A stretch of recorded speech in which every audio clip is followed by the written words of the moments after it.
우리가 함께 볼 말씀은 골로새서 2장 8절에서 12절 말씀 같이 보겠습니다. 골로새서 2장 8절에서 12절 말씀 교독합니다. 제가 먼저 8절 말씀 읽겠습니다. 누가 철학과 헛된 속임수로 너희를 사로잡을까 주의하라. 이것은 사람의 전통과 세상의 초등학문을 따름이요 그리스도를 따름이 아니니라. 너희도 그 안에서 충만하여졌으니 그는 모든 통치자와 권세의 머리시라.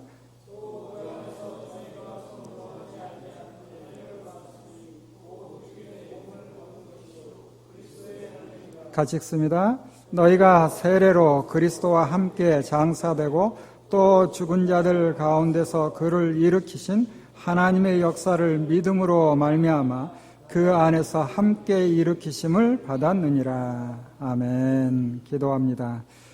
주님, 함께 주의 말씀 볼 때 그 말씀이 내 마음에 잘 새겨지게 하옵소서. 원하옵기는 말씀을 배우고 그 말씀 따라 살아갈 수 있도록 우리를 붙들어 주옵소서. 예수님 이름으로 기도합니다. 아멘. 우리가 지난 시간에 봤던 것처럼 바울은 골로새 교인들의 믿음과 사랑과 소망을 칭찬하며 믿음에 굳게 서서 주님 안에서 행하라 권합니다. 그리고 2장 8절부터는 당시 골로새 지역의 헛된 속임수, 이단 사상들을 지적하는데 크게 네 가지 문제를 다루고 있죠. 첫 번째는 초기 영지주의의 거짓 철학, 그리고 유대교의 의식주의, 세 번째 천사숭배, 네 번째 금욕주의. 아주 짧은 말씀에 당시 교회를 흔드는 중요한 네 가지 주제를 다룹니다. 우리는 먼저 8절부터 15절까지 첫 번째 문제인 초기 영지주의 거짓 철학에 대해서 생각해 보는데 우리 8절 말씀 같이 한번 읽어봅니다. 누가 철학과 헛된 속임수로 너희를 사로잡을까 주의하라. 이것은 사람의 전통과 세상의 초등학문을 따르며 그리스도를 따름이 아니니라. 철학과 헛된 속임수, 사람의 전통과 세상의 초등학문을 따르는 것이지 그리스도를 따르는 것이 아니다. 여기서 말하는 철학, 당시 영지주의, 우리가 요한복음 함께 볼 때 영지주의에 대한 부분들 나누었죠. 그들은 어떤 생각을 가지고 있는가? 영과 육을 따로 생각하며 영은 귀하고 육은 천하다, 이런 의식이 있었던 거예요. 그러다 보니 예수 그리스도의 신성, 이거 믿을 수 없다. 그렇다면 이 예수 그리스도라는 분이 완전한 인간인가? 이것도 믿을 수 없다. 우리가 믿는 예수 그리스도, 그분과 전혀 다른 이야기를 하는 거죠. 사람이 전통과 세상 학문을 배우는 거 중요하긴 합니다. 그렇지만 창조주 하나님까지 다가가지 않으면 도덕적 인간에 머물 수밖에 없고, 그 수준에서 예수 그리스도를 바라보니 위인 중에 한 사람일 뿐, 당시 영지주의는 어떤 괜찮은 청년에게 영이 임하여서 잠깐 하나님처럼 행동하다가 그가 죽을 때 영은 떠났고 그의 육은 흙에 묻혔다. 이게 영지주의 사상인 거예요. 이걸 우리가 받아들일 수 있어요? 그럴 수는 없어요. 그러나 이성적으로 생각하면 그럴 수 있겠다. 그 수준에 머무는 거죠. 이것이 바로 헛된 속임수입니다. 여기에 속아서는 안 된다라고 말하며 바울은 우리가 믿고 따르는 예수 그리스도가 어떤 분이신지 9절부터 설명을 하고 있는데, 그분은 충만한 신성이 몸이 되어 머물고 계신 분이요, 그리스도는 모든 통치와 권세의 머리이시다. 우리가 그리스도 안에 있다는 것은 우리도 그분 안에서 충만함을 받았고 그분 안에서 육신의 몸을 벗어버리는 그리스도의 할례, 다시 말하면 영적 세례를 받은 거죠. 그래서 우리도 신령한 존재가 된 거예요. 우리 12절 말씀 같이 읽어봅니다. 너희가 세례로 그리스도와 함께 장사되고 또 죽은 자들 가운데서 그를 일으키신 하나님의 역사를 믿음으로 말미암아 그 안에서 함께 일으키심을 받았느니라. 우리는 그리스도와 함께 묻혔고 그리스도와 안에서 다시 살아납니다. 예수님께서 그렇게 하셨듯이 우리도 이미 신령한 존재가 되었고 나중에 우리는 다시 새로운 몸으로 변화되어서 주님을 만나게 될 거예요. 하나님께서 우리 주님 예수 그리스도의 죽으심으로 우리의 죄를 대신하시고 우리의 모든 죄를 용서하신 것이죠. 우리가 잘나서가 아니라 우리의 믿음이 좋아서도 아니고 오직 하나님의 사랑으로 우리를 구원하신 것이요. 완전한 하나님께서 완전한 사람이시고 완전한 하나님 되신 예수 그리스도께서 우리의 죄를 위해 십자가를 지사 우리를 율법에서 해방시켰습니다. 그러니 인간의 이성에 기초한 어설픈 철학, 이 철학을 통해서는 이해할 수 없는 거죠. 이 어설픈 철학의 헛된 속임수, 그 속임수에 놀아나선 안 됩니다. 그리고 이어지는 16절, 17절에 당시 헬라 그 지역 사람들만 교회를 흔드는 것이 아니라 유대인들, 그들도 또 교회를 흔드는데 유대인들의 의식주의를 반박합니다. 우리 16절, 17절 같이 읽어봅니다. 그러므로 먹고 마시는 것과 절기나 초하루나 안식일을 이유로 누구든지 너희를 비판하지 못하게 하라. 이것들은 장래일의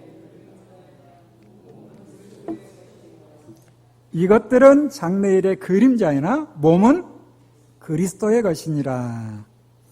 그리스도께서 우리를 율법에서 해방시켰기 때문에 구약의 율법의 문제를 가지고 사람의 구원을 말하는 것은 중단하라는 거예요. 유대인들은 이게 너무 싫었던 거죠. 그래서 끊임없이 바울을 공격했잖아요. 우리가 신앙생활을 하면서도 여전히 율법을 오해하고 율법대로 살지 못하기 때문에 구원에서 흔들릴 때도 있습니다. 당시 유대인들은 어떤 이야기 하는가? 정결한 음식 규례를 지켜야 된다. 그거 지키지 않으면 하나님의 자녀가 아니다 라고 이야기하는 거예요. 절기를 지켜야 되고 안식일을 지켜야 되고 물론 지키는 게 중요하긴 해요. 지켜야 되기도 해요. 그렇지만 그걸 가지고 구원의 문제까지 가는 것은 잘못된 거죠. 구약의 율법은 오실 예수 그리스도, 우리로서는 오신 예수 그리스도, 그분을 바라보게 하는 것이요, 실체이신 그리스도를 믿음으로 우리의 구원은 확정된 것입니다. 그러므로 우리의 구원의 문제만 확정된 것이 아니라 다른 사람의 구원의 문제도 예수 그리스도를 믿음으로 확정된 것이지, 우리가 알고 있는 성경의 지식을 가지고 구약의 율법을 가지고 다른 사람의 구원의 문제를 말하는 것도 조심해야 되겠죠. 그리고 이어지는 18절과 19절에서는 천사 숭배 사상을 반박하고 있는데 우리 18절, 19절 같이 읽어봅니다.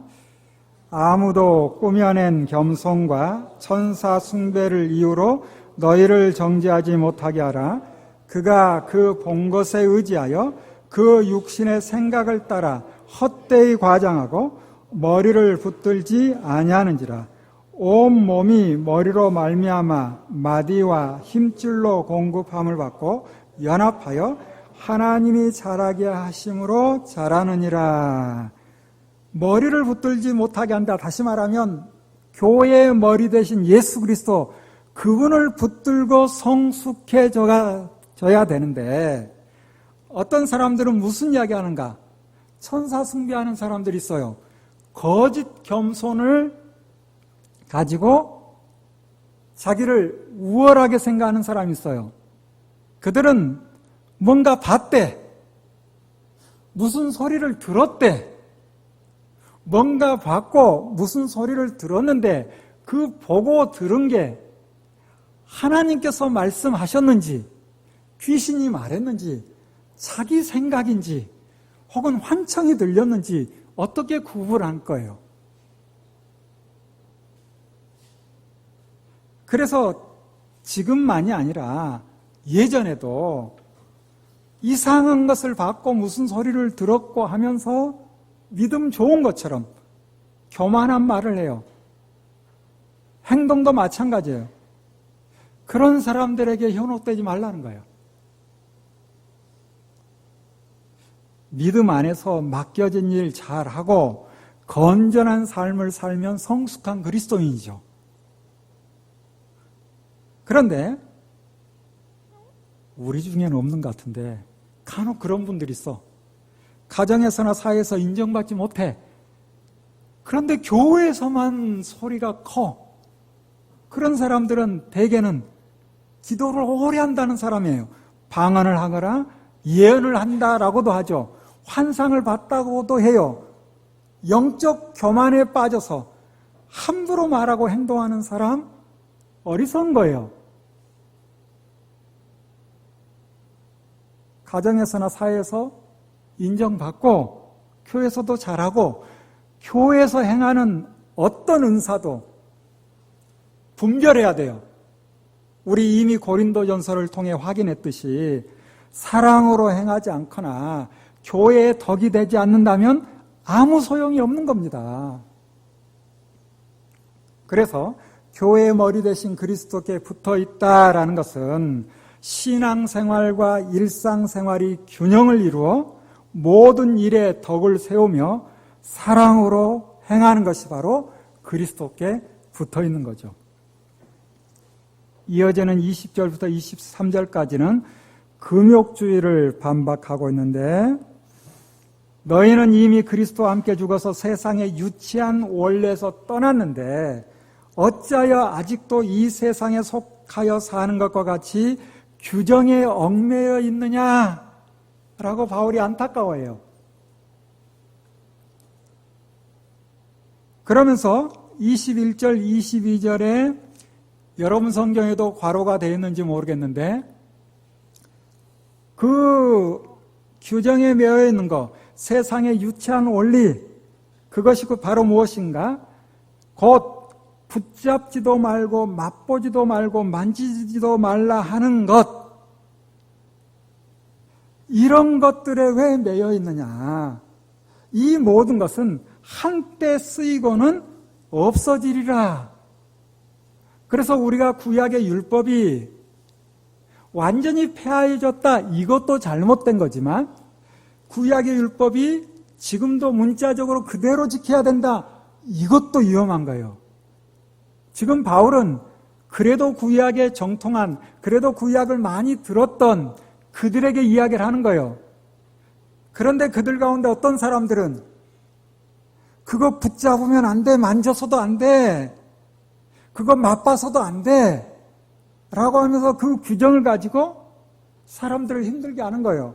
이미 거기에서 자유로워졌는데 왜 여전히 그와 같은 것들을 붙들고 쩔쩔매고 있느냐라고 말하고 있는 거죠. 자, 여기 붙잡지도 말고 맛보지도 말고 만지도 말라, 이게 뭘까요? 구약의 율법을 따라 부정한 것은 접촉하면 안 된다, 알고 있죠? 어떤 것은 먹으면 안 된다, 금지하고 있죠. 그래서 바울은 이런 가르침, 사람의 규정과 교훈을 따르는 것이다. 그리고 23절, 우리 23절 말씀 같이 읽어봅니다. 이런 것들은 자의적 숭배와 겸손과 몸을 괴롭게 하는 데는 지혜 있는 모양이나 오직 육체를 따르는 것을 금하는 데는 조금도 유익이 없느니라. 율법의 행위를 통해 육체의 욕망을 억제하는 데는 아무런 유익이 없으나 율법의 행위를 통해 경건하고 겸손한 것처럼 보일 수는 있다, 이 말이에요. 이해가 되십니까? 경건한 척 보일 수 있죠. 집에 가서 싸우더라도 여기에서는 경건한 척 할 수 있잖아요.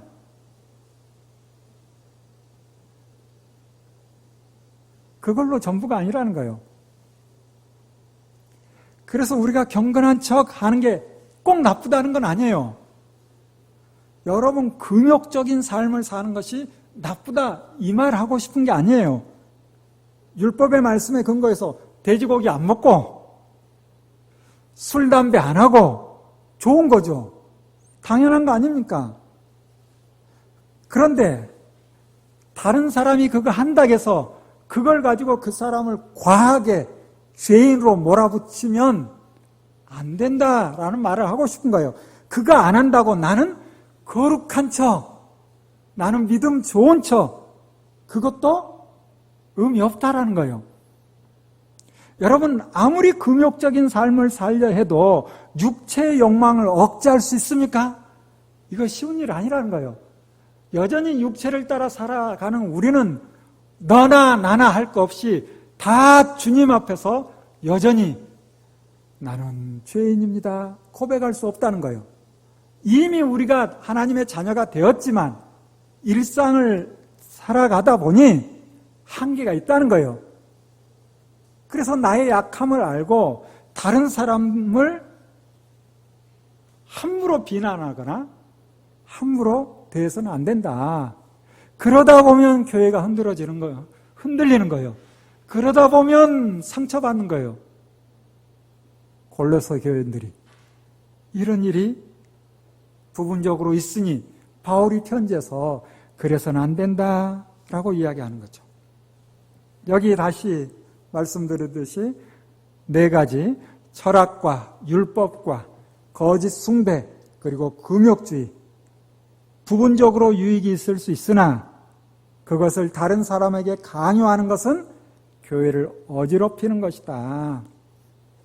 그러면서 그리스도인이라면 어떻게 살아야 될 것인가? 이제 우리가 붙들어야 될 것이 무엇인가?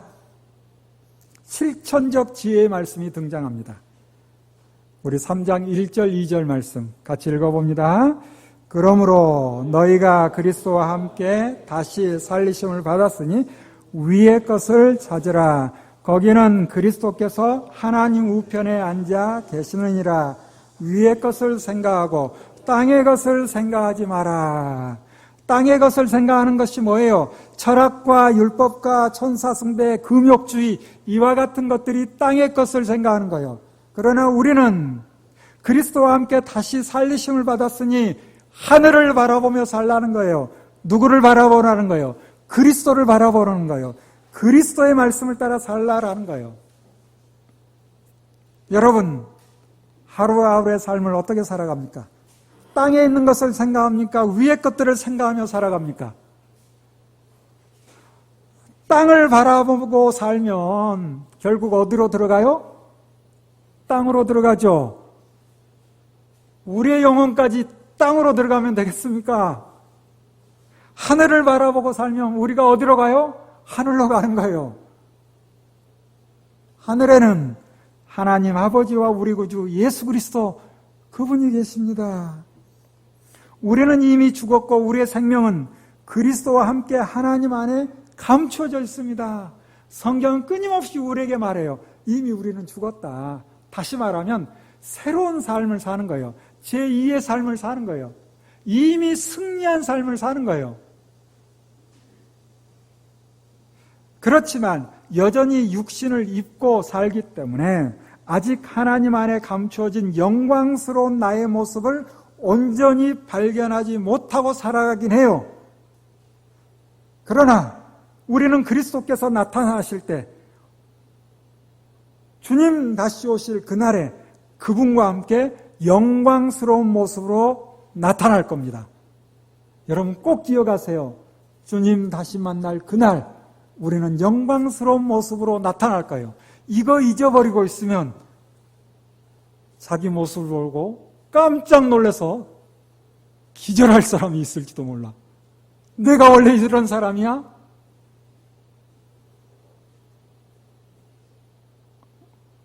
대부분은 지금 모습도 충분히 괜찮은데 그런 것 같은데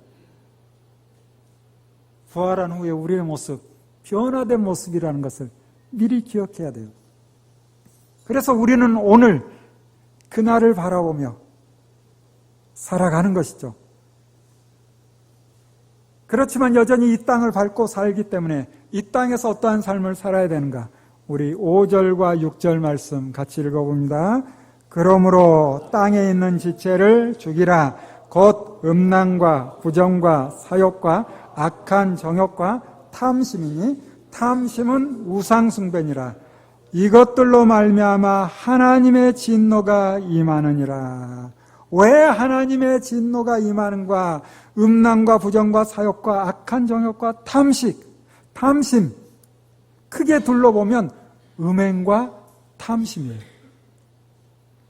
음행은 혼의 정사와 같은 불법적 성관계를 의미하고 탐심은 물질에 대한 무절제한 욕심.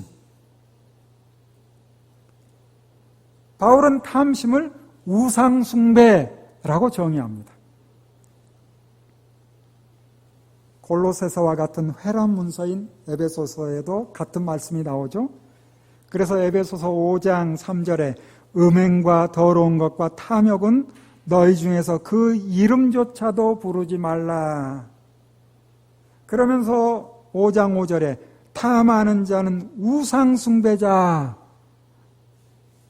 여기 골로새서도 똑같이 이야기하고 있어요. 그런데 인간사에 널리 퍼진 죄가 바로 음행과 탐심이죠. 여기에서 완전히 자유롭다 할 수는 없어요. 그러나 우리는 이런 삶을 살지 않겠다라고 다짐한 사람들이죠. 고린도전서 5장에서는 믿지 않는 사람들의 음행과 탐심을 지적하며 그들은 그럴 수 있다. 믿지 않는 사람들이 음행과 탐심을 따라 살아가는 거, 나는 믿지 않는 사람들 그런 삶을 사는 거 그들과 상종하지 않겠다 했을 때는 지구를 떠나야 될 것이다. 이런 표현을 하죠. 그런데 어떤 형제, 다시 말해 교회 다니는 사람이 믿는다라고 말하는 사람이 음행과 탐심에 사로잡혀 있다면 그런 사람과는 함께 먹지도 말라.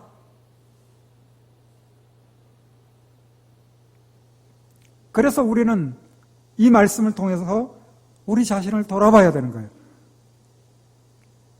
우리 주변을 돌아봐야 되는 거예요. 믿는다고 하면서도 혼의 정사와 같은 불법적 성관계와 물질에 대한 과한 욕심, 온갖 불법을 사행하며 재산을 축적하는 사람. 갑자기 생각나는 사람이 있어요? 온갖 불법을 통해 재산을 축적해서 어디 동남아 이 나라 저 나라에 막 쌓아놓은 것 같은 골로 갈 겁니다. 골로새서에 하나님의 진노가 있을 거라 말하는 것처럼 권력자들이 그런 일을 하고 있다면 하나님의 진노가 임하게 돼 있어요. 혹시 우리도 그런 마음을 가지고 있다면 당장 내려놔야 합니다. 혹시 과거에 그런 일이 했다면 회개해야 합니다. 그리고 적절한 벌을 받아야 되는 거예요. 우리는 하나님의 자녀라는 사실을 이미 우리가 믿고 또 하나님의 자녀라는 것을 고백하고 있으니 물질에 대한 과한 욕심 부려서는 안 되는 거죠. 모든 만물의 주인이신 우리 아버지께서 우리에게 말씀하신 그 말씀 우리는 너무도 잘 알고 있잖아요. 무엇을 먹을까, 마실까, 입을까 염려하지 말라. 이 모든 것이 우리에게 있어야 될 줄을 안다 모른다? 안다라는 거예요. 여러분, 부모가 자식이 이해를 써서 일을 하는데 불법적인 일 말고 그래도 열심히 살아보려 하는데 잘 안 돼. 성실하게 하는데도 잘 안 돼. 그런데도 부모가 너 굶어 죽든 말든 나 몰라라. 그런 부모가 있어요? 하물며 하나님께서, 하물며 완전하신 아버지 하나님께서 이 땅을 살아가며 우리가 먹고 마시는 일상의 문제, 하나님이 안다 모른다? 아신다라고 말하고 있거든요. 그래서 맡겨진 일을 성실하게 감당하면 하나님께서 다 살게 해주세요. 과한 욕심 부리고 허튼 데 마음 쓰다 보니 어려움을 겪는 거지. 더 많이 벌고 더 편하게 더 여유롭게 살아보고자 하는 마음이 욕심내어서 우리의 마음을 더 불편하게 하는 거예요. 사실 우리 이전에 살던 분들 생각하면 지금은 누릴 만큼 누리고 있지 않나요? 너무 덥죠? 그런데 실내만 들어오면 얼마나 시원해요. 자동차만 타면 물론 너무 또 과하게 하다 보니 계속 더 더워질 겁니다. 누구 탓할 게 하나도 없어요. 우리 모두의 문제인 거예요. 그렇다 할지라도 어쨌든 또 피할 곳이 다 있잖아요. 지금처럼 살기 편한 때가 어디 있습니까? 또 대한민국처럼 괜찮잖아요. 그런데도 이 땅에서 과한 욕심을 부린다? 하나님의 마음이 너무 힘들 것 같아.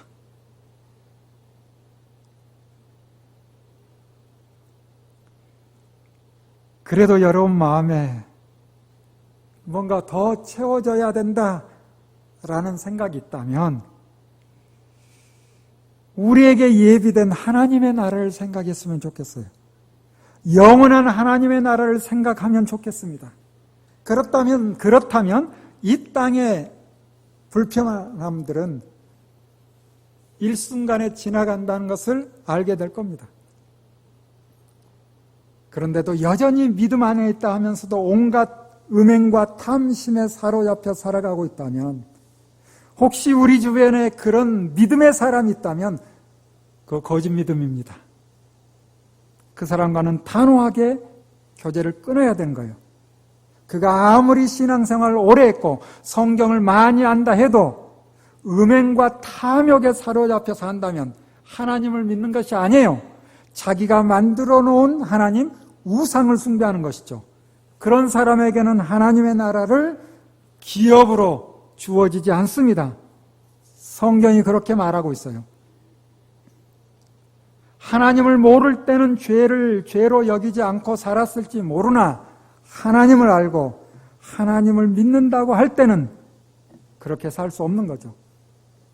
그래서 바울도 3장 7절 이하에 너희도 전에는 그런 것에 빠져 살았으나 이제는 분노와 격분과 악의와 회방과 여러분의 입에서 나오는 부끄러운 말과 거짓말을 버리고 창조주 하나님의 형상을 따라 새 사람을 입어야 한다 말합니다. 새 사람을 입는 것은 자격 조건이 필요한가? 아니요. 헬라인이나 유대인이나 종이나 자유인이나 차별이 없이 예수 그리스도로 인해 누구나 하나님의 자녀가 되는 것이죠. 그렇게 하나님의 자녀가 되었다면 하나님의 자녀다운 삶을 살아야 하는데, 우리 12절부터 14절 말씀 같이 읽어봅니다.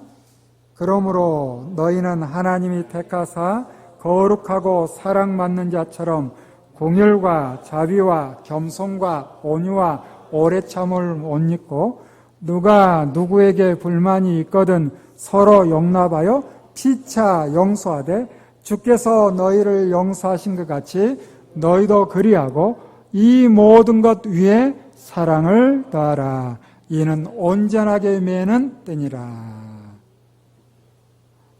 여기 여러분에게도 풍성하게 있는 것들을 나열하고 있죠. 긍휼, 자비, 겸손, 온유, 오래 참음, 용서. 이 모든 것 위에 무엇을 더하라? 사랑을 더하라. 우리가 이런 삶을 살아가는 것이요, 또한 살아가려고 애를 쓰고 있는 것이죠. 이렇게 살았을 때 그리스도의 평강이 우리의 마음을 지배하게 됩니다. 우리가 어떻게 하면 살아있는 평화, 하이샬롬의 은혜를 누리는가? 하나님의 말씀을 따라 살아가는 거예요. 그러면 감사의 삶을 살아갈 수 있는 거예요. 그러기 위해서 우리가 그리스도의 말씀, 그 말씀이 우리 가운데 풍성히 살아있어야 되는 거예요. 우리 안에 풍성한 하나님의 말씀이 자연스럽게 나의 말과 행동을 통해서 다른 사람에게 전달되며, 우리는 날마다 시와 찬송과 신령한 노래가 흘러나와서 말이든 행동이든 무엇을 하든지 주님의 이름으로 주님의 뜻을 따라 행하며 하나님 아버지께 감사의 삶을 살아가는 것이죠. 우리 모두가 여기까지 가야 하지 않을까요? 하나님의 말씀이 이론적 지식이 충만하고 그 말씀을 삶에 적용하는 실천적 지혜롭게 실천하여 날마다 주님으로부터 힘을 얻어 하나님 아버지께 감사하는 하루하루, 얼마나 멋지고 아름다운 인생인가. 이와 같은 일상이 우리의 삶에 구체적으로 드러나야 되는 거예요. 그래서 바울은 에베소서에서 기록했듯이 골로새서에서도 같은 말씀을 하고 있죠. 가정생활을 어떻게 해야 되는지. 아내들은 남편에게 복종하고, 남편은 아내를 사랑하며, 자녀들은 부모에게 순종하고, 부모들은 자녀를 평안하게 해주고, 그래서 아름다운 행복한 가정이 되고, 우리의 일상, 사회생활에서는 직장 상사에게 순종하며 성실하게 일하고, 후배 직원에게 정당하고 공정하게 대하는 살 만나는 세상. 이렇게 살아야 하는 이유는 우리의 아버지 되시는 하나님께서 세상을 만드시고 하나님의 형상인 사람을 통해 세상을 관리하라 하셨으니 우리가 그렇게 살아가야 되는 거예요. 비록 지금은 세상이 죄로 물들어 하나님의 뜻과 멀어졌으나 먼저 하나님의 자녀된 우리가 예전의 에덴 동산과 같은 원래 상태로 돌아가길 바라는 마음으로 그 일을 감당하는 것이죠. 그래서 어떤 분이 세상에서 가장 아름다운 풍경이 무엇인가 노래합니다. 모든 것이 제자리로 돌아가는 풍경.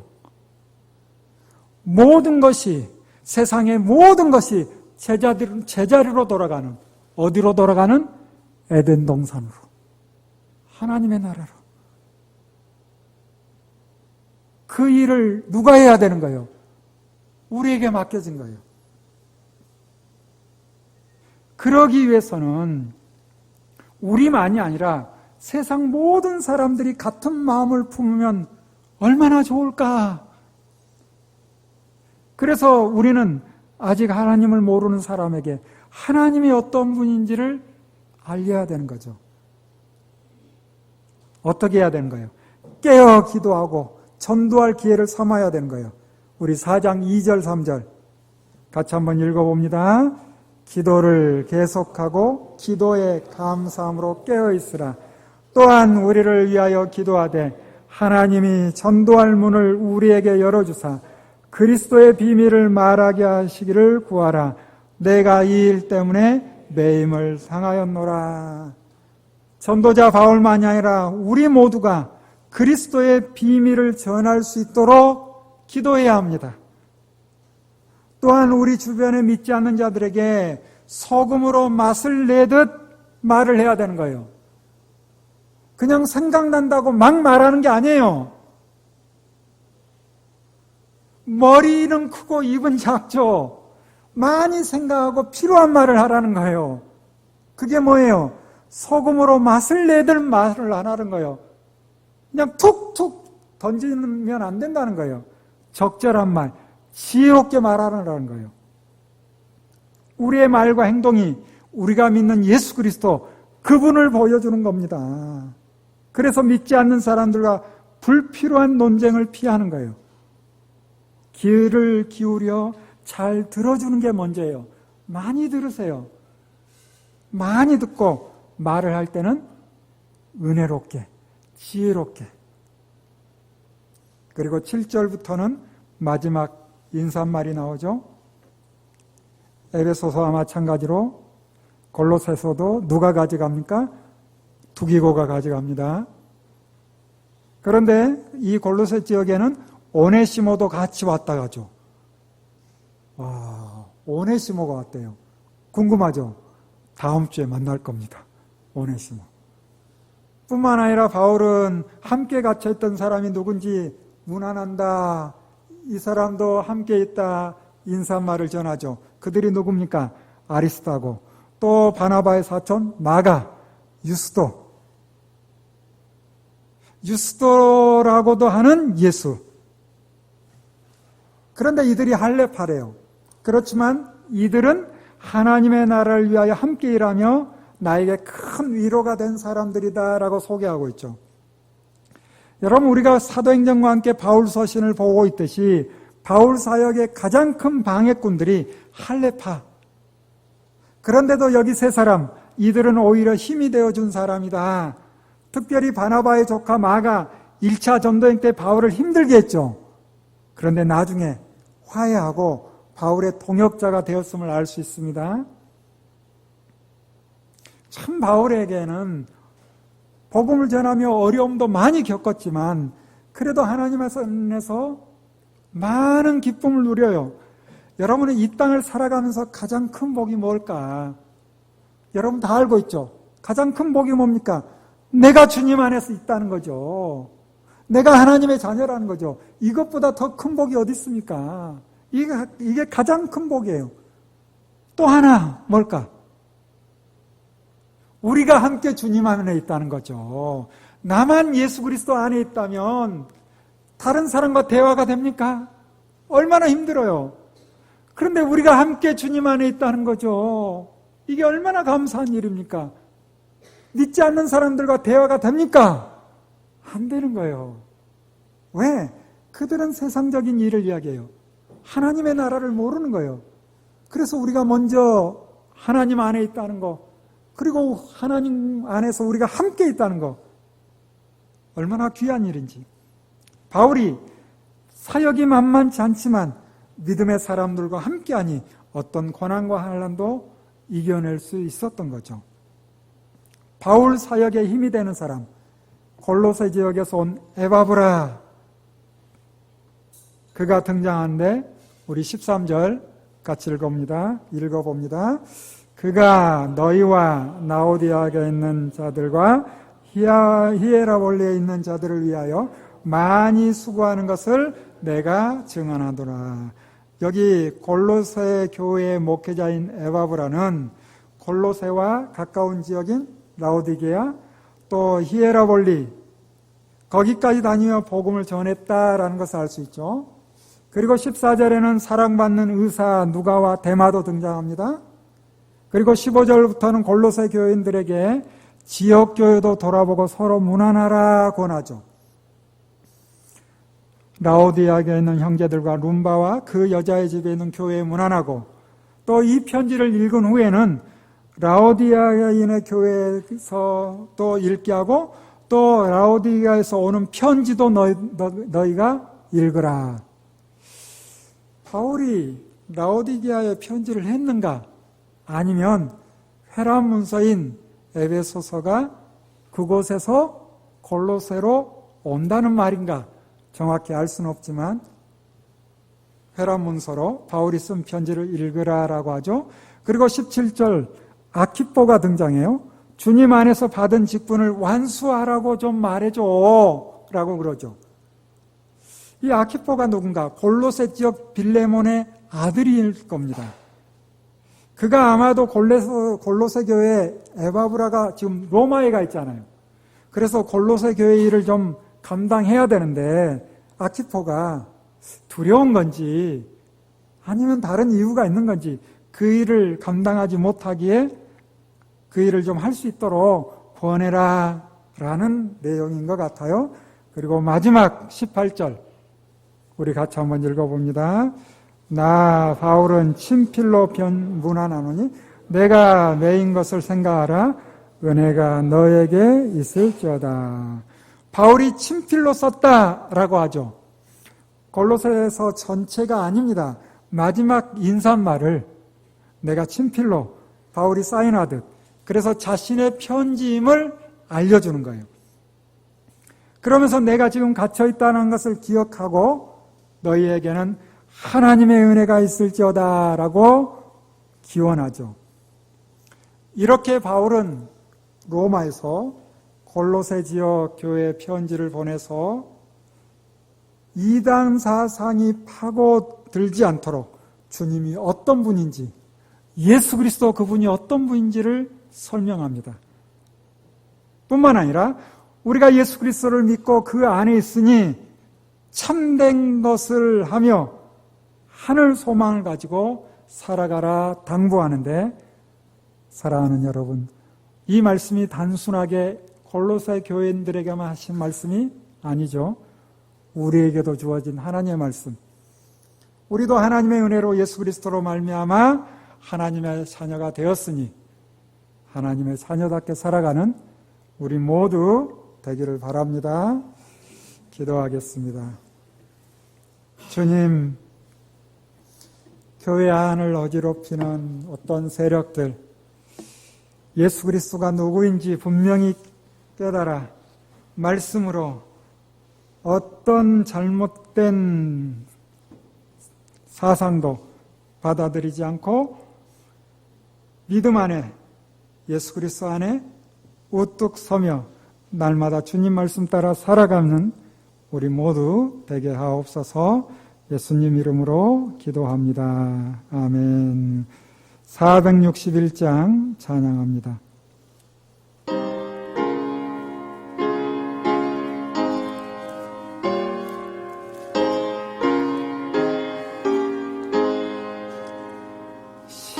십자가를 질 수 있나 주가 오실 때 죽기까지 따르오리.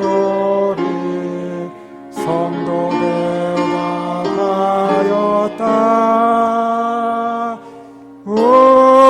우리의 심령 주의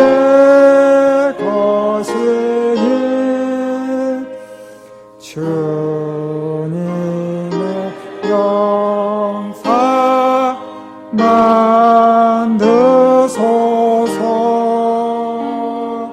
주 인도 따라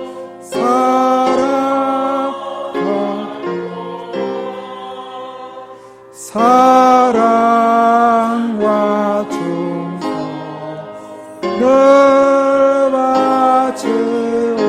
오리라. 너는 기억하고 있나 구원만의 강도를 그가 내게 하였을 때 나고 너라 받았다. 우리의 심령 주의 것이니 주님의 영사 만드소서.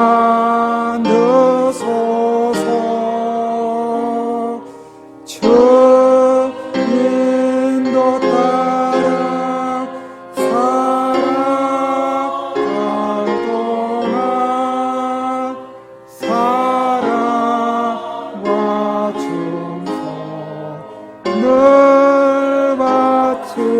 마치오리라. 걱정 근심 어두운 그 나를 불러 잡을 때 주께 내가 맡기겠나. 제 옷을 믿으며 우리 예수님 주의 것이니 주님의 역사 만드소서.